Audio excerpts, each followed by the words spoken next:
Hi అండి. నేను గత 5, 6 మంత్స్ నుండి చూస్తున్నానండి మీ స్ట్రీమ్స్ కానీ, మీ వీడియోస్ కానీ.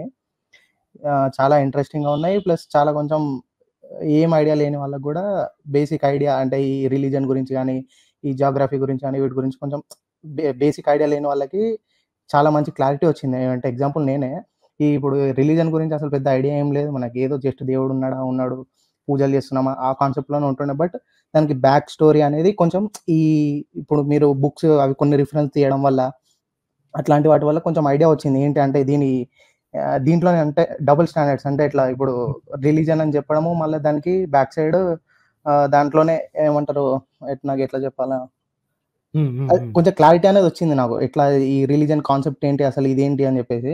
నాకొకటి అర్థం కాలే. అంటే ఈ రిలీజియన్స్ క్రియేట్ చేసేటప్పుడు గాని, లేకపోతే ఎవాల్వ్ అయితున్న టైంలో అసలు ఇన్ని బుక్స్ రాయాలి అని, లేకపోతే ఇన్ని స్టోరీస్, ఇన్ని థియరీస్ రాయాలని అసలు ఆ థింకింగ్ గాని, ఆ ఆలోచన గాని ఎట్లొచ్చింది? ఎట్లా వచ్చి ఉండొచ్చంటారు? అంటే ఆర్గనైజ్డ్ రిలీజియన్ అనేది అంటారండి. అంటే హ్యూమన్ ఎవల్యూషన్ మొత్తం మీద groupism is always there, right? గ్రూపిజంలో ట్రస్ట్ ఉంటుంది. అంటే ఒక చిన్న గుంపులో ఒక ఊరు అనుకుంటుని, ఓకే, దాన్ని కబేలా అంటారు, లేకపోతే ఊరు అంటారు, ఆర్ యూ కెన్ సే గణం, what ever you call it, small group of people living together. అందులో వాళ్ళందరూ ఒకే బిలీఫ్ సిస్టమ్ని లేదా ఒకే రకమైన ఆచారాలని వ్యవహరిస్తే the trust is more between them. మనోడు అన్న ఇది ఉంటుంది. ఎందుకంటే వీ నీడ్ కోఆపరేషన్. హ్యూమన్స్కి ఉన్న one of the plus point, అంటే మిగతా జంతువుల్లో కూడా ఉందనుకోండి, బట్ హ్యూమన్స్లో ఉన్న ఒక plus point, we have amazing cooperation and coordination with each other. Okay, so ఏదైనా ఒక హంట్ చేయాలనుకోండి, మీరు అటెళ్ళు, నేను ఇటెళ్ళు, నేను నుంచి అటాక్ చేస్తాను, అటు నుంచి వచ్చేసి నువ్వు ఇది కొట్టు అది కొట్టు, దే హ్యావ్ క్లియర్ ఇండికేషన్. అప్పుడు భాష ఉన్నా లేకపోయినా సరే they had some kind of communication to do that. So అలాగా ఒక ట్రస్ట్ ఏర్పడాలి అంటే, నా ప్రాణం ఇంకొకటి చేతిలో పెట్టాలి, నేను అక్కడ ముందుకు వెళ్తున్నాను అంటే వెనక నుంచి వాడు అటాక్ చేస్తాడు ఆ జంతువుకి అన్న ఇది ఉండాలి. సో కాబట్టి to enforce that trust, people have common beliefs. పక్క ఊరోడు లేదా దూరపు ఇంకో గ్రూప్ ఓడు మీ మంచి కోరతాడో లేదో డౌటే, కాకపోతే మన గ్రూప్ వాడు మన మంచి కోరతాడు, ఎందుకంటే వాడి మంచి కూడా మన గ్రూప్ మంచిలోనే ఉంది కాబట్టి. So that is how the groupism started. But ఎప్పుడైతే పెద్ద పెద్ద గ్రూప్స్గా తయారవుతున్నామో, you need somebody to protect that groupism. ఆ డైనమిక్స్ ఏవైతే ఉన్నాయో దాన్ని ప్రొటెక్ట్ చేయడానికి ఒక చిన్న సెట్ ఆఫ్ పీపుల్ కావాలి. They have become the priestly class. నమ్మకాలని లేకపోతే అందరినీ ఒక చోట పెట్టి, ఇప్పుడు ఊరి పెద్ద అనుకోండి, లేదా ఒక గణాధ్యక్షుడు అనుకోండి, వాట్ ఎవర్, ఆ ఊరు మొత్తానికి ఒక సర్పంచ్ లాగా అనుకోండి. He trends and he is most likely an old fellow who is not hunting, right? So these people have started a small group and said, okay, మనం ఈ గ్రూప్ మొత్తాన్ని రక్షిద్దాం, ఈ అందరి యొక్క ఈ డైనమిజాన్ని, ఈ డైనమిక్ ఈ గ్రూపిజాన్ని రక్షిద్దాం. Imagine another couple of groups joining together. Now there are too many people, 400, 500, 600, 1000 people. వీళ్ళందరినీ కలిపి ఉంచాలి అంటే ఒక రిచువల్స్, సెట్ ఆఫ్ రిచువల్స్ ఉండాలి, ఒక కామన్ బిలీఫ్ సిస్టమ్ ఉండాలి. అలాగా కొన్ని తరాలు గడిస్తే, కొన్ని వందల తరాలు గడిస్తే, స్టోరీస్ ఏవైతే ఉన్నాయో, చెప్పుకునే స్టోరీస్ ఏవైతే ఉన్నాయో, దే స్టార్ట్ గెటింగ్ సాలిడిఫైడ్ అండి. ఈరోజు మన ఊరి పెద్ద అని ఎవరైతే అనుకుంటున్నామో, వాడు ఒకప్పుడు చిన్నపిల్లడు కదా, వాడు కథలు వినుంటాడు కదా, అదే పాత ఊరి పెద్దల నుంచి కథలు వినుంటాడు. Now he has become old enough to become a sarpanch or someone, a group ki adhyakshudu. So they keep repeating the stories over and over again. మా తాతలు చెప్పేవాళ్ళు, సో మా తాతల నుంచి మా పాత పెద్దవాళ్ళు చెప్పేవాళ్ళు. So this is how the story telling continues. At some point in time when writing started, ఎప్పుడైతే కమ్యూనికేషన్ అనేది ఓన్లీ లైవ్గా, all other communication is live, right? I say you listen, I show you see. So కళ్ళతో కానీ లేదా చెవులతో కానీ it happens in the live method. Book writing అనేది, or any type of writing, is the first invention which removed the necessity of being live. నేను ఒక కథ రాసి పెడితే, నేను చచ్చిపోయిన తర్వాత 1000 ఏళ్ళ తర్వాత కూడా కథ చదవడానికి అవకాశం ఉంటుంది. So what I've done is, నా స్టోరీని నేను చెప్పదలుచుకున్నది, I've made it almost immortal. Anybody can learn at any time. That is when the recording started అండి. అంటే అప్పుడు ఈ స్టోరీస్ ని ఎవరైతే ఇన్ని పెద్ద ఎక్కువ స్టోరీస్ అయిపోతున్న కొద్దీ వాళ్ళకి మతిమరుపు వచ్చేస్తుంది కాబట్టి, once this writing system has evolved, they started writing down.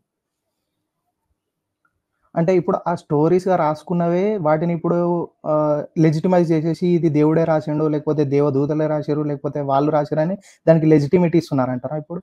Exactly అదే జరిగిందండి. రాసింది మొత్తం మనిషే. అంటే ఎవడో రాసుంటాడు, మేబీ నీలాంటోడో నాలాంటోడో ఎవడో కూర్చొని ఏదో వాడి తలకు తోసింది ఏదో రాసుంటాడు. దాన్ని present generation they are legitimising it. ఇప్పుడు నా దగ్గర పవర్ ఉందనుకోండి, నా దగ్గర కత్తి ఉందనుకోండి, and if I'm the most powerful person in that group, నేను చెప్తున్నాను నువ్వు చెయ్యి అనొచ్చు. But if I'm an old guy and I want people to follow certain rules, I would not say నేను చెప్పింది చెయ్యి, తంతనని పట్టుకుని నువ్వెవడరా చెప్పడానికి. సో అప్పుడు ఏంటంటే I start invoking the divine. నేను చెప్పింది కాదు ఇది, నేను మన దైవం చెప్పింది, మన దేవుడు మనకు చెప్పింది. ఇప్పుడు మన దగ్గర ఏమో ఋషులు ఉన్నారు అని చెప్పుకుంటారు కదా, అక్కడ ఎడారి దగ్గర ఏంటంటే దే హ్యావ్ దిస్ అని ఏమంటారు, ఏం వాదం అది, మన దగ్గర అవతారవాదం, ఋషులు వీళ్ళు అంతా రాసుకుంటారు. వాళ్ళ దగ్గర ఏంటంటే పైగంబర్ వాదం, అంటే ప్రాఫిట్స్ అన్నమాట. దేవుడి దగ్గర నుంచి దేవుడి మాటలు విని మనకి రిలే చేయడానికి కొంతమంది మనుషులు, అది వాళ్ళ సిస్టమ్. బట్ అందరు చేసేది ఒకటే, వాళ్ళు చెప్పిన సోదిని నేనే చెప్పాను ఇట్లా చెయ్యి అంటే తంతారని చెప్పి దేవుడు చెప్పాడని చెప్తారండి.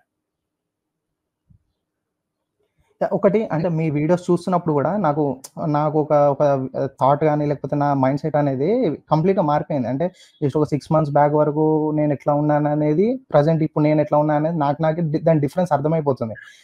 ప్రీవియస్లీ ఏమైనా పూజలు చేసినా లేకపోతే ఏమైనా గుడికి వెళ్ళినా ఏదైనా క్యాజువల్గా సరే అది అప్పుడు నమ్మానా నమ్మలేదా పక్కకు పెట్టేస్తే వెళ్ళేవాడిని, మొక్కేవాడిని, దండం పెట్టేవాడిని, అయిపోయేది. బట్ ఇప్పుడు ఈ వీడియోస్ కొన్ని చూసినాక నాకు కొంచెం కాంట్రాడిక్ట్ అయిపోతున్నాను నేను. ఇప్పుడు గుడికి వెళ్ళాలన్నా లేకపోతే ఏదన్నా పూజ చేయాలన్నా ఏదైనా చేయాలన్నా కూడా నా బ్రెయిన్ ఏమో అది నో అని చెప్తుంది, హార్ట్ ఏమో ఎస్ అని చెప్తుంది. ఇప్పుడు మీరు గుడికి వెళ్ళినంత మాత్రాన పెద్ద నష్టం జరగదు, నష్టం ఏం లేదు. ఓకే, ఆ కాన్సెప్ట్ నాకు అర్థమైంది. బట్ ఈ వీడియోస్ ఎఫెక్ట్ ఏంటంటే నేను చెప్తున్నాను, అంటే దాని ఎఫెక్ట్ అనేది ఇప్పుడు గుడికి వెళ్ళాలి అంటే నా మనసు అనేది ఎల్లు ఏం కాదు పో అని చెప్తుంది. బట్ బ్రెయిన్ మాత్రం ఈ ఈ థాట్స్ అన్ని ఇప్పుడు మీరు ఈ వీడియోస్ లో చూసినవి ఇవన్నీ అనలైజ్ చేసుకున్నప్పుడు ఈ బ్రెయిన్ అనేది మాత్రం దానికి నెగెట్ చేసేస్తుంది. అంటే అవసరం అసలు ఎందుకు వెళ్ళడం, అవసరం ఏమున్నది అని చెప్పేసి అట్లా చేస్తుంది. బట్ ఈ ఇండియన్లో హ్యాబిచువల్ గా అయింది, మనకు ఇప్పుడు హ్యాబిచుయేటెడ్ అవుతాం కదండి. ఇప్పుడు weekly once, weekly twice, weekly thrice వెళ్తుంటాం మనం. ఈ హ్యాబిచుయేషన్ ద్వారా మన హార్ట్ ఏంటంటే ఎల్లు అని చెప్తుంది, బ్రెయిన్ మాత్రం అసలు ఎందుకు ఏం అవసరమా నీకు, ఇప్పుడు నీకు వెళ్తే ఏంటి వెళ్ళకపోతే అయ్యేది ఎట్లా అవుతుంది కదా అని చెప్పేసి అట్లా ఒక థాట్ వస్తుంది. ప్లస్ ఒకటి ఇది వరకు మీ ఛానల్లోనే అనుకుంటా ఒక అతని వీడియో చూసాను, మేబీ ఆంధ్ర సైడ్ ఆయన అనుకుంటా. ఆయన ఉండి ఏదో సత్యనారాయణ వ్రతం గురించి మీ టాపిక్ మాట్లాడాడు. సరే ఇందులో మొత్తం మా కులం వాళ్ళనే మొత్తం భయపెట్టించేసి అది చేసి ఇది చేసేసి మీకు అదే మీరు ఇట్లా చేయకపోతే అది అవుతుంది, ఆ దానం చేయకపోతే ఇది అవుతుంది అని చెప్పేసి ఈ ఫలానా ఈ క్యాస్ట్ వల్లనే కొంచెం బెదిరించేసినట్టు లేకపోతే భయపెట్టించేసినట్టు చేసేసి దాన్ని చేసేస్తారు. అది నాకు ఆలోచించినప్పటి నుండి నాకు అది చేయాలంటే కూడా నాకు కూడా సేమ్ అదే ఫీలింగ్ వచ్చేస్తుంది. బెదిరింపుతో చేస్తున్నాను. ఇప్పుడు అందులో 5 కథలు చెప్తారు. సత్యనారాయణ స్వామి పూజ చేసినప్పుడు ఒక 5 స్టోరీస్ చెప్తారు. స్టార్టింగ్ ఏదో కొంచెం పూజ లాంటివి చేసేసినాక లాస్ట్ ఒక 5 స్టోరీస్ చెప్తారు.